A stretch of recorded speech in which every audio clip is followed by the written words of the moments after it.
आज मैं जिस विषय पर बात कर रही हूँ वह है हिंदी की साहित्यिक पत्रकारिता का भविष्य। हिंदी की साहित्यिक पत्रकारिता ने मानव मूल्यों को, जीवन मूल्यों को और सृष्टि के समस्त जीवों के उत्थान के लिए अपने आप को संरक्षित रखा है। संसार में पत्रकारिता का इतिहास अगर देखा जाए तो हिंदी की जो पत्रकारिता है उसका जो इतिहास है इसमें और संसार की पत्रकारिता में मूलभूत एक अंतर है कि इसमें संस्कृति को संरक्षित करने की एक पुरजोर कोशिश दिखती है। जीवन मूल्यों को यह गौरवपूर्ण स्थान देती है। आज की बदलती परिस्थितियों में इस विषय पर बात करना बहुत ज़रूरी है। हिंदी की साहित्यिक पत्रकारिता का इतिहास अत्यंत गौरवशाली है। भविष्य की बात करें तो उसमें भी हम वह गौरव देखते हैं। पत्रकारिता के आदि पुरुष के रूप में महर्षि नारद को स्वीकार किया जाता है। आधुनिक काल में प्रेस का आविष्कार हुआ। इसके बाद डच, पुर्तगाली, फ्रांसीसी यहाँ आए और कई चीज़ों का भारतीय भाषाओं में अनुवाद किया। ईसाईयत का भले ही प्रचार किया, लेकिन इसके साथ ही साथ उन्होंने भारत में नवजागरण भी दिया। विचारों के प्रचार प्रसार में साहित्यिक पत्रकारिता का बहुत बड़ा योगदान रहा है। भारतीय संस्कृति, यहाँ के बुद्धिजीवी, इन सब को देश विदेश में फैलाने का कार्य साहित्यिक पत्रकारिता ने किया। 30 मई 1826 हिंदी पत्रकारिता की दृष्टि से कालजयी तिथि है, जब युगल किशोर शुक्ल ने उदंत मार्तंड का लोकार्पण किया। यह एक क्रांतिकारी और महत्वपूर्ण पत्रिका थी, किंतु आर्थिक समस्या की वजह से कुछ दिनों बाद यह बंद हो गई थी। इस पत्रिका ने भारतीय जनमानस में एक अलख जगाई थी। सीमित संसाधनों के बावजूद भारतीय बौद्धिक चेतना ने अपनी जगह बनाई और बंगाल से निकलकर संपूर्ण भारत में हिंदी की साहित्यिक पत्रकारिता फैल गई। शिव प्रसाद सितारे हिंद बनारस अखबार निकालते हैं तो भारतेंदु भी अपनी पत्रिकाएं निकालते हैं। बालकृष्ण भट्ट, प्रताप नारायण मिश्र, बालमुकुंद गुप्त ने भी पत्रकारिता की। इन सब की साहित्यिक पत्रकारिता के हम कायल हैं। द्विवेदी युग के प्रारंभ में महावीर प्रसाद द्विवेदी ने सरस्वती पत्रिका का प्रकाशन कर हिंदी साहित्य की पत्रकारिता को एक विशिष्ट निष्ठा और सेवा के भाव से जागृत किया। गणेश शंकर विद्यार्थी, श्री राम वृक्ष बेनीपुरी, माखनलाल चतुर्वेदी जैसे बुद्धिजीवी पत्रकारिता के माध्यम से साहित्य में प्रवेश करते हैं। हिंदी की साहित्यिक पत्रकारिता अपना एक निज धर्म लेकर चलती है। आज देखा जाए तो भारत में बहुत सारे लोगों का धर्म को लेकर एक खराब मनःस्थिति उनकी तैयार हुई है।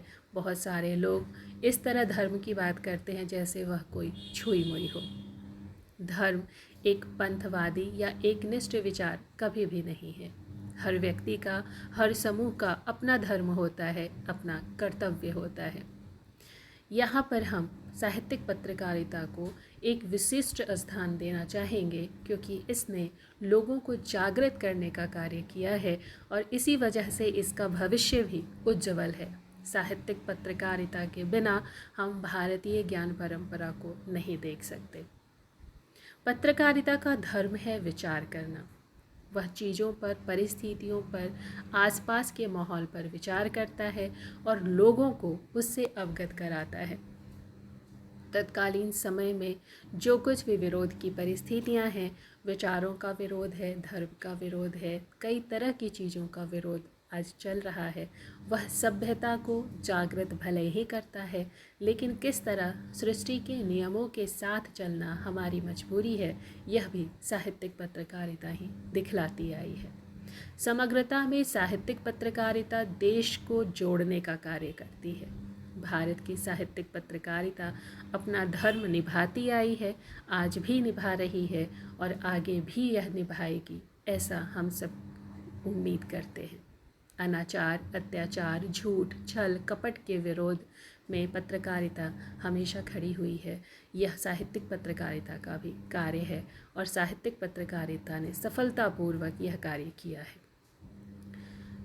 हिंदी प्रदेशों में जो व्याप्त तरह तरह की कुरीतियाँ हैं, इन पर भी साहित्यिक पत्रकारिता ने महत्वपूर्ण योगदान दिया है इन कुरीतियों को मिटाने में।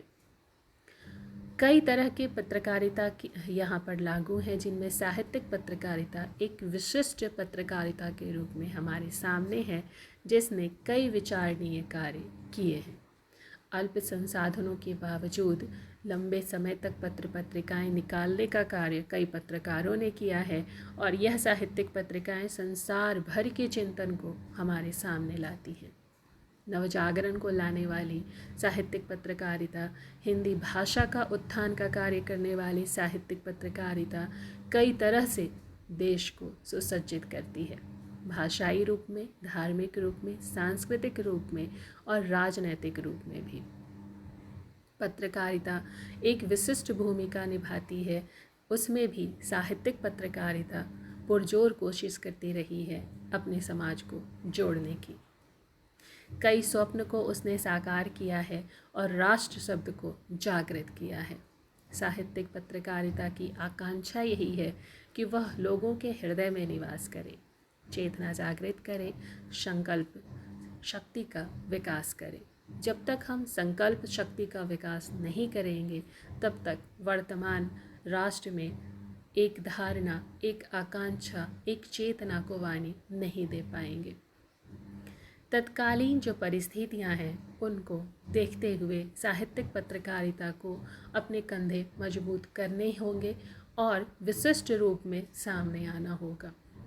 राष्ट्र धर्म को निभाना होगा और इसका भविष्य तभी सुनिश्चित होगा जब वह इस तरह की परिस्थितियों को स्वीकार कर, अंगीकार कर लोगों को जागृत करने का कार्य करेगी और एक अपनी विचारधारा उत्पन्न करेगी, जिससे लोग जुड़ें, जागृत हों और अपने आसपास का माहौल भी सुधारें। क्योंकि भारतीय हिंदी साहित्यिक पत्रकारिता का एक प्रभाव जो हम आरंभ से देखते आ रहे हैं, वह है कि वह जनमानस को भीतर तक प्रभावित करती है। एक गौरव का है बोध जो साहित्यिक पत्रकारिता को लेकर भारतीय जनमानस में है, उससे हम इनकार नहीं कर सकते। एक चिंतन धारा, एक विचार शक्ति पत्रकारों में हमेशा देखते आए हैं हम, जो अदम्य निष्ठा से कार्य करते आए हैं।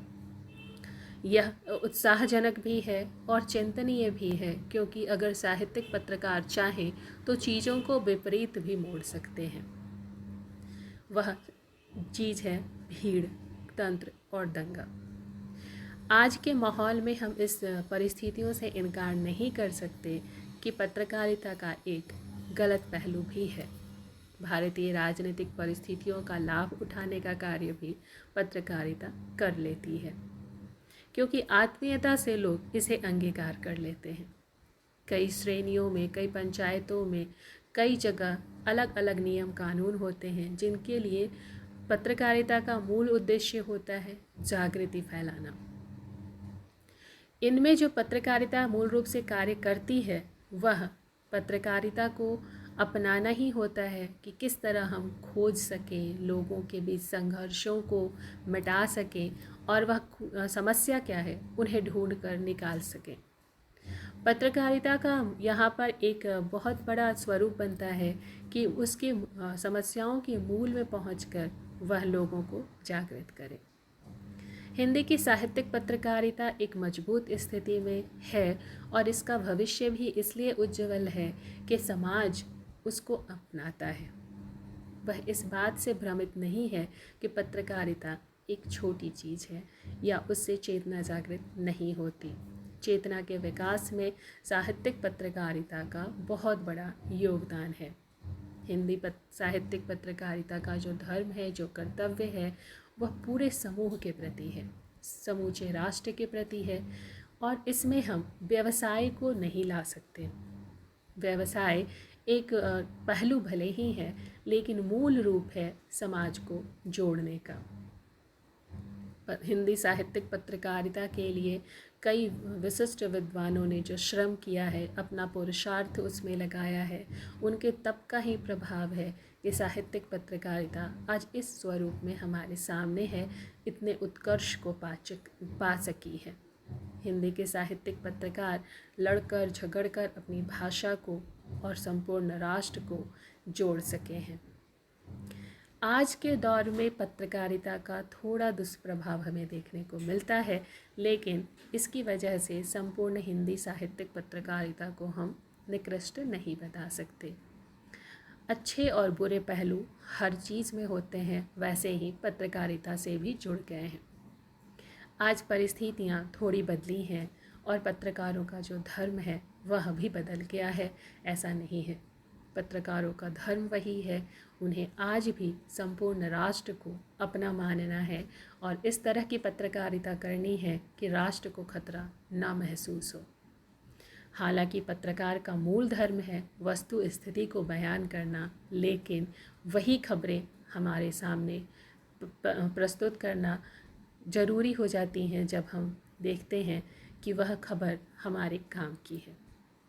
अगर किसी खबर से लोगों तक भ्रम फैल सकता है या कोई ऐसी जानकारी लोगों तक पहुंच जा रही हो जो एक समस्या को उत्पन्न करती है, तो वहाँ पर पत्रकार को अपनी बुद्धि का इस्तेमाल करना चाहिए। अधिकांशतः साहित्यिक पत्रकार व्यवसाय को अपना चुके हैं और इसमें आज का वर्तमान दौर जो बाजार पर आधारित है वह बहुत जिम्मेदार है।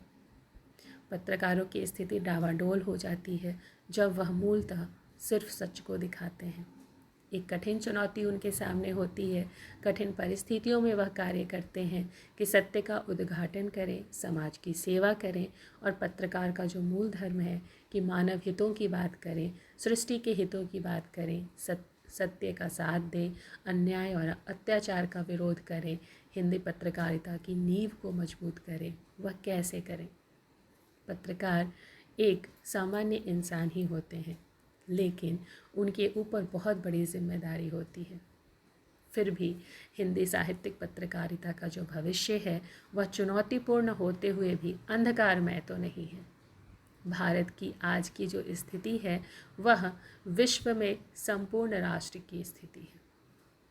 हिंदी भाषा बिना किसी सरकारी सहायता के अपनी चुनौतियों को दूर करने का प्रयास करती रही है। इलेक्ट्रॉनिक मीडिया, प्रिंट मीडिया भी इसमें कारगर स्थान रखता है। हिंदी की साहित्यिक पत्रकारिता मानव मूल्यों को, जीवन मूल्यों को, सृष्टि के समस्त जीवों के उत्थान के लिए, उसके संरक्षण के लिए काम करती है। संसार में जो साहित्यिक पत्रकारिता मौजूद है उसके इतिहास को देखा जाए तो भिन्न भिन्न भाषाओं में जो पत्रकारिता होती है उसमें कहीं न कहीं हिंदी की पत्रकारिता श्रेष्ठ ठहरती है। इसका जो इतिहास है उसमें जो जीवन मूल्यों को संरक्षित करने की प्रवृत्ति है वह इसे गौरवपूर्ण स्थान देती है। आने वाले समय में समाचार पत्र और रंगीन होंगे, चमक दमक बढ़ेगी, लेकिन जो विचार है वह वैसे ही रहेंगे। उनमें क्षरण नहीं हो सकता, विचारों में कमी नहीं हो सकती।